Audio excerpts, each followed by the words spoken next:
Yang pertama, Elias Pikal. Elias Pikal mengharumkan nama Indonesia pada ring tinju dunia. Elias Pikal merupakan lelaki kelahiran Ulat, Maluku Tengah. Elias Pikal menjadi petinju pertama dari Indonesia yang menjadi juara pada dunia tinju. Elias Pikal menjadi juara dunia tinju versi IBF kelas bantam junior atau kelas terbang super pada tanggal 3 Mei tahun 1985. Elias Pikal merebut sabuk juara tinju dunia kelas bantam junior setelah mengalahkan Ju Do Chun pada tanggal 3 Mei tahun 1985 di Jakarta. Elias Pikal juga kehilangan sabuk juara tinju dunianya ketika kalah dalam duel unifikasi gelar melawan Hao Sai Galaxy dari Thailand pada tanggal 28 Februari tahun 1987 di Jakarta. Elias bangkit untuk menjadi juara dunia setelah mengalahkan Tae Chung pada tanggal 17 Oktober tahun 1987. Kemenangan itu melalui keputusan angka. Sabuk IBF kelas super terbang itu lepas selamanya setelah Elias Pikal kalah dari Juan Polo Perez pada 1993. Yang kedua, Nico Thomas. Nico Thomas, petinju mungil ini melanjutkan suksesnya Elias Pikal di dunia tinju ketika menjadi juara dunia kelas terbang mini IBF pada tahun 1989. Nico Thomas yang berasal dari Ambon itu menjadi juara dunia dengan mengalahkan Amut Sitnarwepol dari Thailand pada tanggal 17 Juni tahun 1989 di Jakarta. Nico Thomas gagal menikmati kejayaannya terlalu lama karena sabuknya terlepas dalam pertarungan melawan Eric Chavez dari Filipina. Nico Thomas saat itu kalah KO dalam pertarungan yang berlangsung di Jakarta pada tanggal 21 September tahun 1989. Kekalahan KO itu pada ronde 5 untuk gelar tinju dunia pada kelas terbang mini versi IBF. Ketiga, Suwito Lagola. Nama Suwito Lagola pernah mengharumkan Indonesia di ring tinju dunia ketika menjadi juara dunia di kelas welter WBF tahun 1995 sampai tahun 1997. Suwito menggebrak ring tinju dunia setelah menang TKO atas William Magahin pada tanggal 21 Oktober tahun 1995. Suwito Lagola 3 kali mempertahankan gelarnya sampai pada 1997. Suwito Lagola pensiun dari dunia tinju profesional pada tahun 2000. Suwito Lagola yang berasal dari Sumatera Utara itu terakhir kali mempertahankan gelarnya pada 1997 ketika pertarungannya melawan Denny Pers yang berakhir draw. Gelar WBF memang tidak sama dengan gelar lainnya seperti WBA, WBO, IBF, dan WBC. 4. Ajib Albarado. Ajib Albarado merupakan sosok petinju asal Surabaya ini mengharumkan Indonesia ketika menjadi juara dunia tinju kelas ringan super WBF atau kelas welter junior. Ajib Albarado memiliki nama aslinya Ahmad Tajid, menguasai sabuk kelas ringan super dari tahun 1996 sampai tahun 2000 selama 4 tahun.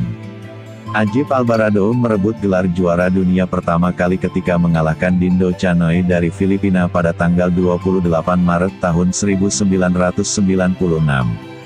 Gelar WBF yang direbut Ajib Albarado sama dengan gelar yang direbut Suwito Lagola, hanya kelas yang berbeda.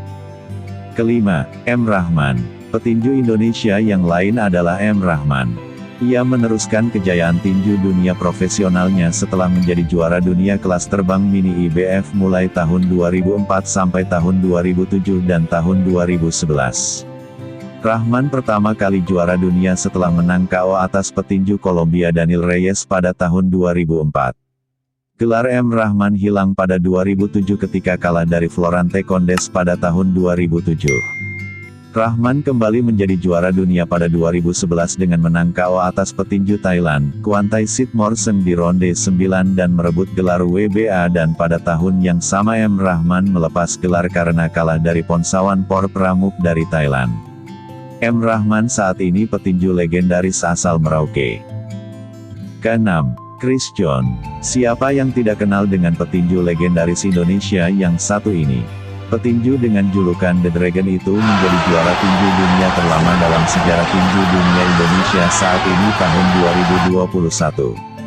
Chris John mengusai tinju dunia kelas bulu versi WBA selama 10 tahun lamanya, yaitu dari tahun 2003 sampai tahun 2013. Chris John awalnya menjadi juara interim kelas bulu WBA dengan mengalahkan Oscar Leon pada tanggal 26 September tahun 2003 di Bali, Indonesia. Chris John menjadi juara tinju dunia versi WBA sepenuhnya setelah menaklukkan Osamu Sato pada tanggal 4 Juni tahun 2004. Chris John mampu mempertahankan gelar kelas bulu WBA sebanyak 10 kali. Chris John pindah kelas dan menjadi juara kelas bulu super WBA dengan menaklukkan Rocky Juarez. Chris John mempertahankan sabuk kelas bulu super WBA selama 6 kali. Sebelum pensiun, Chris John kalah dari Simpiwe Fetiaka pada tanggal 6 Desember tahun 2013. Setelah itu Chris John pensiun. Sebelum menggeluti dunia tinju Indonesia, pada awalnya Chris John mengawali kariernya sebagai atlet wushu. Chris John bernama asli Johannes Christian John. Ketujuh, Daud Yordan. Daud Yordan, salah satu petinju profesional kelas dunia yang dimiliki Indonesia. Daud Chino Yordan merupakan satu-satunya petinju Indonesia yang berhasil memiliki sekaligus 3 gelar juara dunia.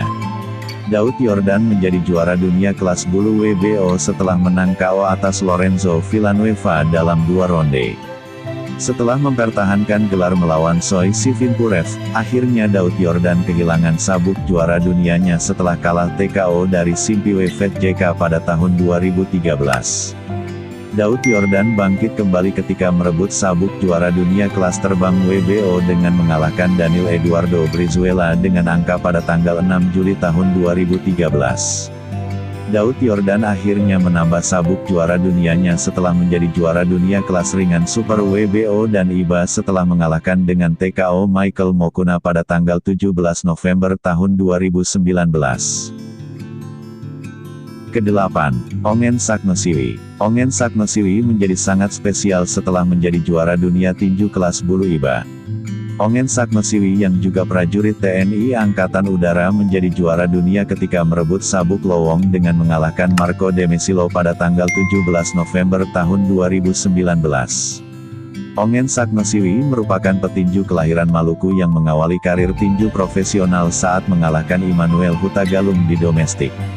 Ongen Saknosiwi merupakan anak kedua dari 5 bersaudara mengalahkan Nantawat Maolicat untuk menjadi juara kelas bulu WBC Asian Boxing Council Continental pada tanggal 7 September tahun 2019.